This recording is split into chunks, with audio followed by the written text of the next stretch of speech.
अरे क्या मांझी जी झारखंड से यूपी बिहार तक फैले बा।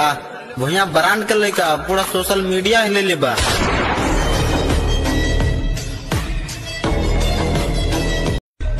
भाई हमार रंगदारी इतना कीजिए, साथ चले चाहे ना चले, लेकिन मांझी और भैया ब्रांड का हर राज्य में नाम चलना चाहिए।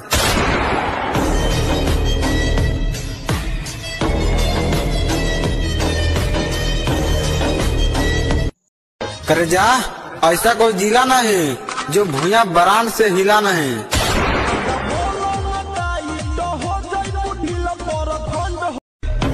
अरे एक हाथ में काटा तो दूसरा हाथ में तलवार लेके करत हो रंगदारी। अरे एक हाथ में काटा तो दूसरा हाथ में तलवार लेके करत हो रंगदारी। तो बेटा बुझ लेना पाका हो मांझी।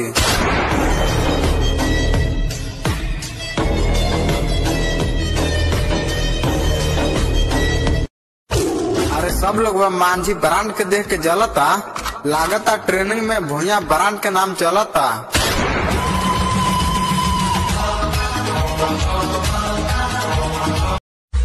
अरे एक आदमी 1000 आदमी पर पड़ जाए भारी, तो बेटा बुझ लेना पाका हो झारखंडी। अरे सीटम होके चाहे पावर सब ना दे हम। अरे सीटम होके चाहे पावर सब ना दे हम।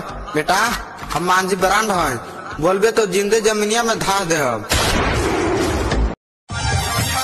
अरे मारब खोपड़ी में गोली हमर पाका निशाना बा। अरे मारब खोपड़ी में गोली हमर पाका निशाना बा।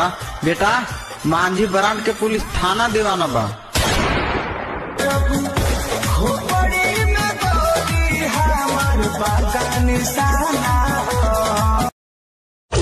बेटा मेटर छोट हो के चाहे बड़ा, वहाँ मांझी और भैया ब्रांड का लेकर होते हैं खाड़ा।